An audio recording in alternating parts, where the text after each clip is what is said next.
Oh, it's just so lovely to be here. I absolutely love today, and so many inspiring voices. It's been such a treat, Emma. Thank you so much for inviting me. It's a real privilege to be here, both as a trustee and also as a speaker.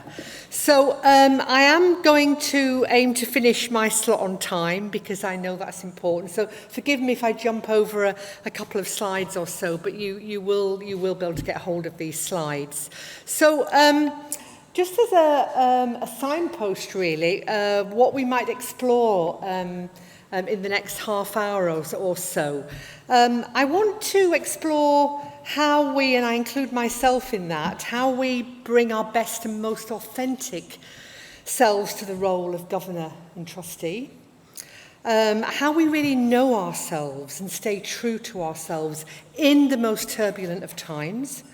I want to look at how we enable ourselves and those we work with, principals, senior teams and so on, to handle this complexity. And we know it's going to get more complex. There's many core messages we've heard today. And importantly then, how do we learn the art and practice of renewal in order to keep ourselves in this role as long as we can? And renewal is not just for a weekend or a holiday. Renewal is a daily practice, and what you model for your principals, chief execs and so on is critically important. So everything I've learned from working with school principals and chief executives is the importance of keeping ourselves and our leadership in balance.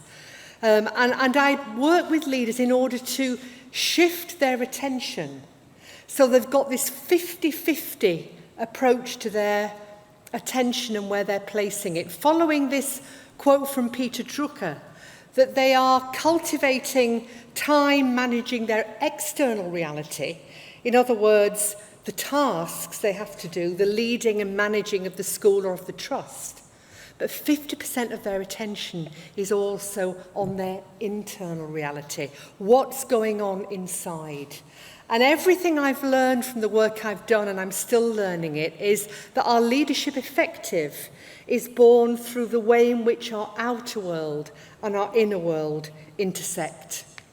And during COVID, and certainly now looking ahead to the world that we are moving into, leaders certainly have fallen into the habit of being more connected with their outer world than with their inner world. And it's at times like this when the inner world becomes even more important. So this is the focus I'm going to take in the next half hour with you, which is largely making that shift, not from what are we going to do, but how are we going to be. Someone quoted a phrase to me a few weeks ago, and she said, "Maggie, we were born for these times. These young people were born for these times," and indeed we were. And so much of how we live in these times is just redressing a bit of our balance to how am I going to be. So I'm just curious about whether or not this quote that I'm going to show you now resonates with you or resonates with those leaders that you serve. It's a quote from Stephen Tierney, a fantastic exec head. Some of you may know of his work. And when he retired from executive headship, he's gone on to do lots of other work since, he tweeted this quote. Just have a look at that leadership has come at a cost to me and my family. It wasn't the hours I worked, it was the hours I worried about the work that took its toll on me. So, what Stephen's experiencing there, which has been writ large during the pandemic and now is deep in the mindset patterns of many of us, is what we call anticipatory worry. Worrying about that which has not yet happened. Of course we plan, of course we have risk registers, really important, but the mind is whirring away all the time with anticipatory worry. During COVID, it deepened. There's a brilliant New York Times article that was written in March 2020 when the pandemic really hit, saying that feeling you are feeling is grief. And they talked about, suddenly there's been this universal sense of the world feeling unsafe. And that hasn't gone away. And what happens when that happens to us as a whole globe is that we fall into anticipatory grief, grieving for that which we have not yet lost.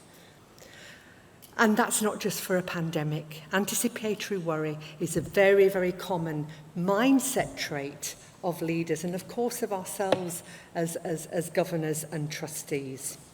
So, how do we begin to attend to this? I'm going to jump over a couple of slides now just to save a bit of time here. But how do we deal with this? Well, as a governor, as a trustee, as a school leader, our attention and where we choose to place our attention is our greatest resource. In fact, giving someone our attention, as we heard from those young people, is the biggest gift we can give to anyone. See me, hear me, know me. And yet we squander it. And it's erosive of our well-being, and it's erosive of our energy, and it impacts on our effectiveness. And these three quotes, I think, really sort of sum it up. The quote from Daniel Goleman, many of you may know he's done lots of work on leadership, emotional intelligence was his big thing. And he says, a primary task of leadership is to direct attention. So how do we do that? How do we do that at the start of every governing body meeting? How do we do that in our conversations with principals or our conversation with senior teams if we are principals? We do it by regularly asking three questions. One, what is my core intention today? Not what am I going to do? What's my core intention? What really matters to me? Number two, so where am I going to place my attention today? And when I'm distracted, which we are by the noise and the busyness, how will I bring it back to this core intention? So I stay with what really matters. And when I'm placing my attention, what's my attitude? And the attitude that's called for at times like this is curiosity. We don't know the answer. Non-judgmental. Staying open to not knowing for longer than might feel comfortable. Compassion, kindness. This is not fluffy work. Compassion is fearless. It's the most heroic and challenging type of work we'll ever do. And because we know, Robert Poynton, again, he's written a great book. I'll throw some titles out to you. Get in touch with me later if you want me to give you the links. Robert Poynton wrote a great book called Pause, You Are Not a To-Do List. I must have given it away to I don't know how many leaders. I bought it for the title alone. It's a very thin book, and I've got it facing outward on my bookshelf. And he says, really, we live in a state of partial attention. I assume about 50% attention on what I'm saying at the moment. The rest of your mind will be wondering, I wonder if the trains are on time, I wonder if we're going to get a curry tonight, I wonder what happens on Strictly, whatever. Our minds are wandering all the time, and it's our role to bring our minds back and our bodies back into the present moment as often as we can, and create environments which are conducive, particularly our governing body and trustee meetings, where that's also more likely to happen. And then Deborah Eden Tull has got this really profound quote where she says, attentiveness, giving our attention to each other, so when I'm in a conversation, I'm 100% in it. When you're talking to me, I'm not thinking about what I'm about to say. When I'm reading a bedtime story, I'm reading a bedtime story. I'm not composing an email.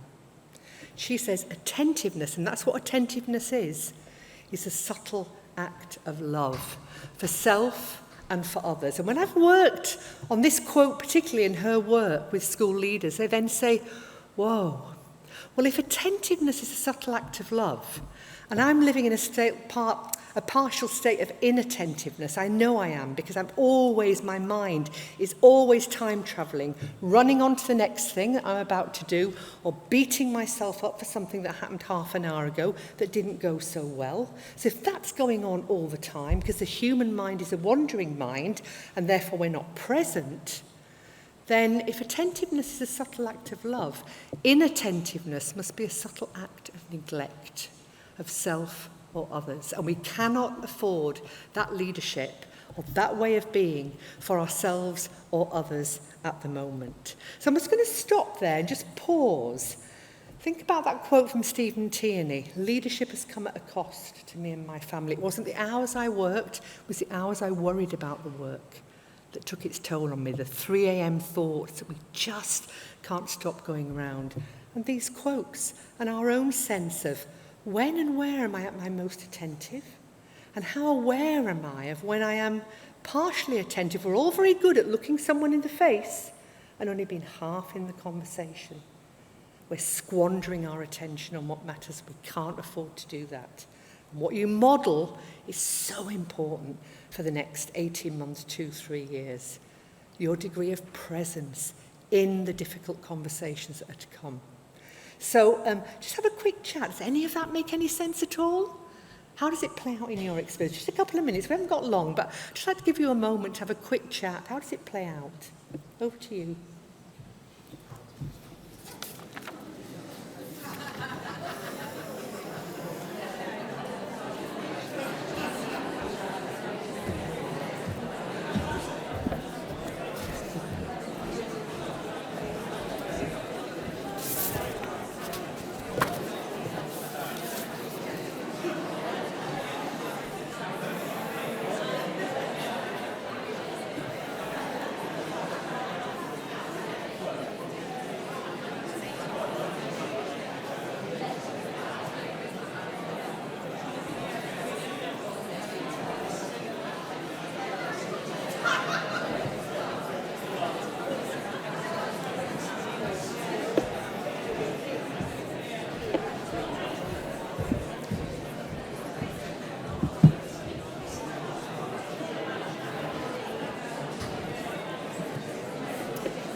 Okay, thank you. Thank you. Thank you very much. Yeah, I've got a hand, there's a hand up. Are you doing the hands up? Hands up, everybody, yes. Thank you. All right, just show of raised hands. I know it's really bad pedagogical teaching, hands up, I know that. Just make that clear. But just a sense of hands up, if that's it.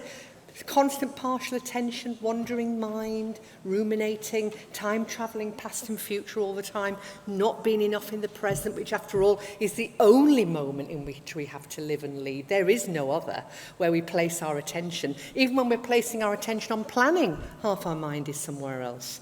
So just a hand raised, did that, to the degree to that made sense, and there was a experiential, okay, yeah.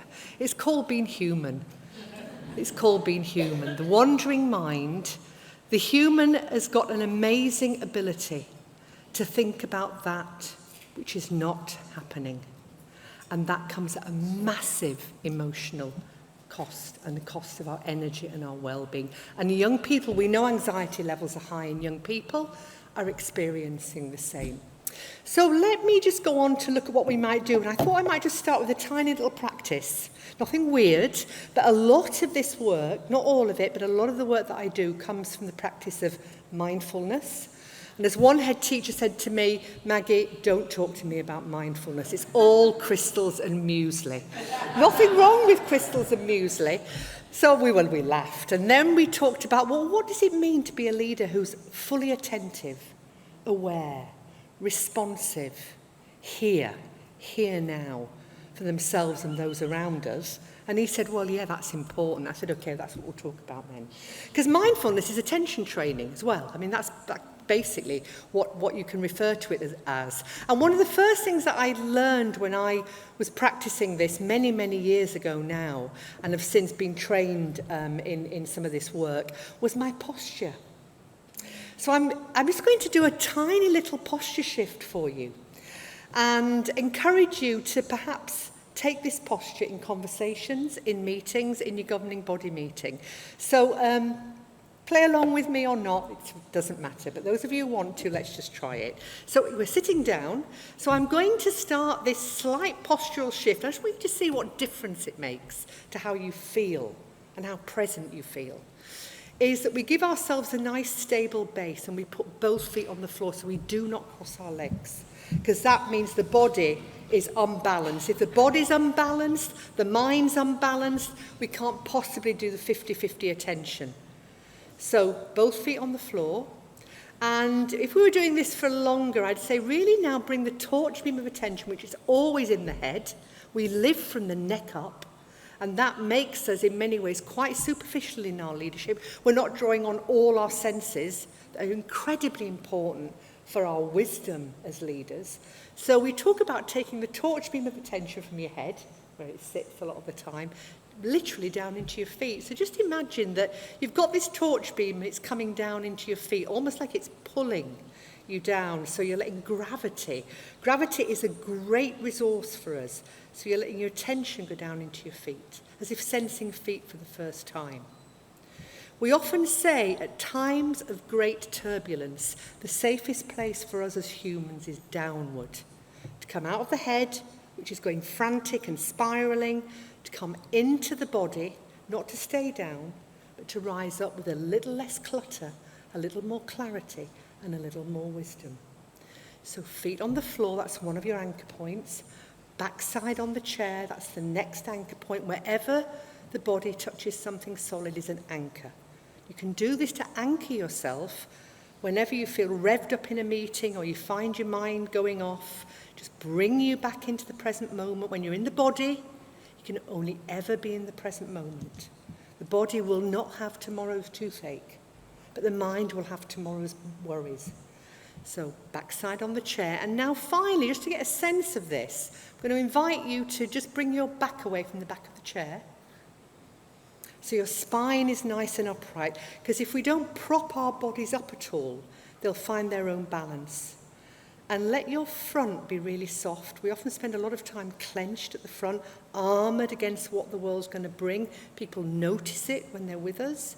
So here we are sitting in a posture really of noble intent, of steadfastness. And the leaders I work with, when they take this posture in a meeting, they say to themselves, and they tell me that it helps, strong back, soft front, tough on issues, kind on people, myself and others. And each time you find your posture slipping and slumping, we know when we slump, we lose ourselves, our authenticity drops. We don't want to lose ourselves. So the minute you find yourself slumping, same for children. We do this with children and young people, particularly at times of examination. They say, miss, when I feel choked by a question, in other words, I don't know what to do. Lift yourself up and just breathe. Ventilate the mind and the body and carry on. Very simple. You might think that's completely weird. I'll never do it again. But if you're interested, there's lots of practices. I don't want to push my book, Emma, but there's lots of practices in the book, tiny, tiny little ones and bigger ones. So that was a little experience of how can I bring myself back into presence, being fully here in the heat of what's going on. So what we do, because this is not easy, it's sort of natural, but we forget. So we forget to do these micro little shifts that can keep us attentive, keep us present. So we make it micro. And one of the ways that we make it micro, and this has been for many leaders a bit of a lifeline, we practice the art of pausing. Stillness and pausing, very rare in schools. And we know that when we pause, it just gives us a chance to regroup. Perhaps saying, where's my mind, where's my body, are they in the same place? As a governor, as a school leader, am I fully embodied? And because when I'm embodied, I'm more authentic. It gives us the opportunity to model purposeful stillness. And stillness has been seen neuropsychologically to, I'm using a quote here from a book, to lay down fuel for the flight. So if you've got a big meeting coming up or a difficult conversation, coming into stillness for a couple of minutes, feeling your feet, grounding yourself, throwing down your anchors, coming up again, makes it much more likely you'll move into the next part of the day with a little more wisdom. And it creates micro moments when we can choose our response, because when we're really busy, we tend to react rather than respond. And when there is a micro moment of pause before answering or making a decision, we can ask ourselves, what assumptions am I making here? And I think you raised that this morning, Emma. What assumptions am I making here? Because we don't see the world as it is, we see the world as we are. So the other is, what else might be true here? What am I not seeing that is worth seeing? Let me just pause for a moment and just sense, because your body will give you clues as to any assumptions you're making and anything that you're not sensing. If we're always cognitive, we'll miss these clues that the body will give us. And without that space, we are more likely to react than respond. So I invite those I work with, and I invite you now to become connoisseurs of the pause. Find spaces. Start a meeting with a pause. Practice waiting time. Use waiting time as an opportunity. One head teacher I worked with, we had a pause in a workshop and everybody went to make a cup of tea. It was during the pandemic, so we were on Zoom. And I said, when you go to make tea, resist the urge to reach for your phone. Resist the urge, just watch what the mind's doing. Switch the kettle on and just watch it. Wait. Feel the ground beneath your feet, let it drop. Just let your shoulders go and just sense that stillness and the power of it and how present you feel. And one head teacher came back, she'd been a head teacher for 15 years, and she said to me, Maggie, that's the first time in my entire headship I've ever had a hot cup of tea. She said, I let the kettle boil, 10 seconds, that's enough, haven't got time, make the tea. It's all sort of slurry on the top, when it's not hot enough. And that's good enough. We do it to ourselves. And in meetings, and if you're chairing the meetings in particular, pause to allow doubt to emerge. Beware when you've got too much assent, which I think can be destructive, and allow for constructive dissent.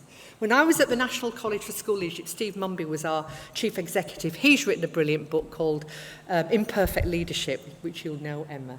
And when we, as a group of execs at the college, and also in the governing council meetings, and it looked as if we were getting close to a decision, we'd sort of start galloping like a herd of wildebeest. Thank God we've got somewhere. Thank God we know what we're doing. Then he would suddenly say, okay, it looks as if we're all in tune here.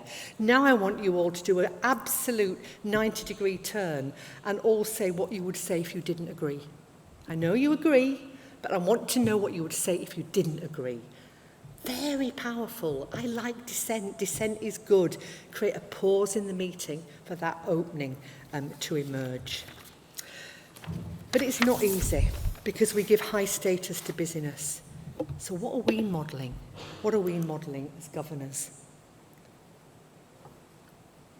The idea that speed equals productivity is ingrained into our culture. Do we fan the flames of that? Pause can be associated with delay, procrastination.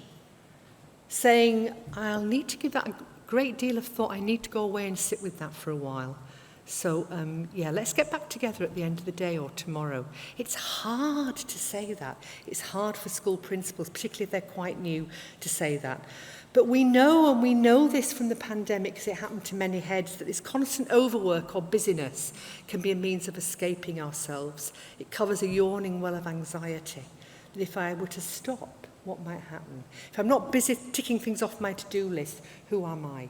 And many leaders, actually during the pandemic, that sense of becoming very operational, very busy, actually it was their default position. They liked it, and some habits have now become ingrained as a result of COVID that we now need to break. So, as governors, it's worth thinking, how might you help the school dare not to be, and this is a quote from Deborah Eden-Toll's book, dare not to be a passive consumer of the culture of busyness, and develop a culture where busyness is not worn as a badge of honour. How are you? Really busy. Oh, me too. How are you? I'm really busy. Really? Let's have a chat about that. I'm sure that's not really doing you any good. Can we have a chat about that? It's a different response. Like, this is not condoned in the culture. What's your role? So, let me now come to the theme of balance again. I'm just checking the time. Yeah, I'm okay for a few minutes. So one of the things that I've spent a lot of time on, and certainly the leaders I work with find quite helpful in lots of different ways, is exploring these two modes of living and leading. For you, for all of us, we're always in one or the other mode. The first mode is striving, driven, doing mode. Really important to run a school, manage a home, whatever.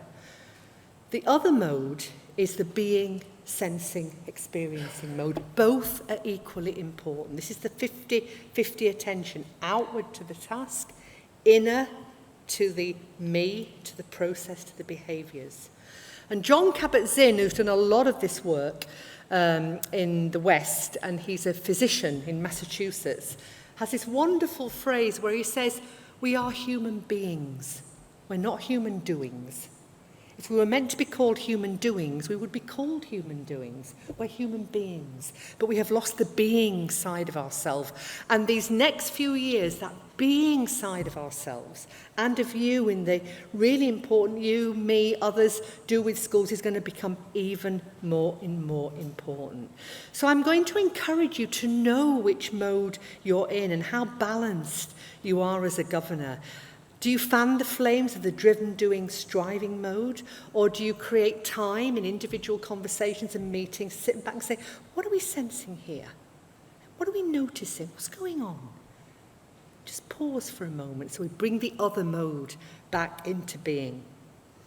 And you may have come across Ron Heifert's work called Leadership on the Line is the title of his book, subtitle, Staying Alive Through the Perils of Leadership. Definitely needed for these times. And he talks about this sort of balance in a number of ways, but one of the ways in which he puts it, which I find quite useful, is as governors and as leaders, we need to spend time on the balcony, looking over, watching, observing, noticing, and on the dance floor, in the thick of it. And actually, as governors, we need to be more on the balcony than on the dance floor. So think about your head teacher, your chief executive. Where do they spend more time? Where do they spend most time? Are they able to shift frequently? In a meeting even. In a meeting, just step back, shift your chair back from the table for a few minutes and be on the balcony. Especially if you find yourself leaning forward all the time, about to interrupt, about to speak, waiting for your turn. Just shift back. And go on the balcony, watching, sensing, making meaning, reflecting, and then get back on the dance floor in the thick of it. So this happens micro as well as macro, but it starts with the awareness of whether we are indeed on the balcony or on the dance floor, and noticing the difference between those two modes of living and leading. So, this is Helvellyn. I was about to do that other dreadful teacher thing, which is, does anybody know where this is? I know where it is. This is Striding Edge on Helvellyn. I often think our role is like walking Striding Edge. Too far one way or the other, we may become unbalanced. For leaders, too far one way or the other. So on the edge, on the Striding Edge, watching our footing, keeping it safe, looking down, in the thick of it, and then looking up and ahead to the horizon. Sometimes actually saying, isn't it wonderful? Isn't it awesome? Looking outward from the detail. And that's so important in terms of your role. So governors have got a key role, and that's as chief noticer. Chief noticer, by asking questions of the principal and the chief exec as well, making sure that they know their role is to be chief noticer, watching, sensing, noticing what's going on. Not always the driven, doing, striving. So something you may want to practice or you may want to suggest to those you work with is, because we are very committed to our to-do lists. Put me in a good notebook shop and a pen shop and it's like Christmas Day for me. I just love notebooks. And so I love making lists. But now I fold the list in half and I have my to-do list on one side of the page and I have my to-be list on the other side of the page. And that helps just a bit to keep me in balance, because the to-do list can be shot out of the water in the first half hour of the day, but the to-be list wraps around any task. So the to-be list might be things like ask more questions and give answers, be fully present for every conversation, notice joy and wonder and awesomeness in every school I'm in. You will know what your to-be list is, but it's a really nice way, as a group of governors and trustees as well, to ask what really matters to us here. How do we need to be as a team of governors and trustees, and therefore what's our to-be list as a group of governors? Beverly Riddle from Morton Trenside Primary School in Lincolnshire used to start every day with her senior team in a little huddle, saying, right, what are we doing today? Who's doing what? So we don't do that anymore. We come together and we ask the question, how are we going to be today in order to be the leaders that our school needs and deserves? She said it's made all the difference. So finally, in the last, I think I've got about 5 minutes, Emma. Yeah, great. The art of renewal. This comes from the work of Biatzis and McKee on resonant leadership. Great leaders are resonant. They're like tuning forks, open, attentive, in the moment, all their senses awake, and incredibly present. So they say this, we need more than rest and relaxation. That's not going to help us at the moment. We need renewal in order to sustain ourselves. Reversing the slide into dissonance, which can come from over-busyness, and sustaining ourselves and keeping ourselves energized are possible only through practicing renewal. The effects of power stress do not allow the body, heart and mind to flourish, and even the spirit may start to wane. I'm very worried from the work I do. I think so many school leaders are still suffering from the effects of power stress from the pandemic. They've been on high alert mode, every fibre of their being on high alert mode for 2.5 years. So actually, uncoiling this spring is going to take time, and it may be painful, but these habits need to be very carefully readjusted. And at the same time, they are exhausted. So this little quote here comes from a conversation between David White, who used to be an anthropologist. He's now a corporate poet. It must be the second best job in the world after headship, I think. But he's a corporate poet. He goes all over the world. But when he was on the Galapagos Islands, it was very, very difficult work and terrible living conditions, very hard. And he had a mentor called Brother David Stendhal Russ, and he met with his mentor, and he said to Brother David, tell me about exhaustion. Tell me about exhaustion. And Brother David said, the antidote to exhaustion is not rest. The antidote to exhaustion is wholeheartedness. You've lost your sense of purpose, what really matters to me. You've fallen out of love with your work, and you need to find a way of falling back in love with your work again.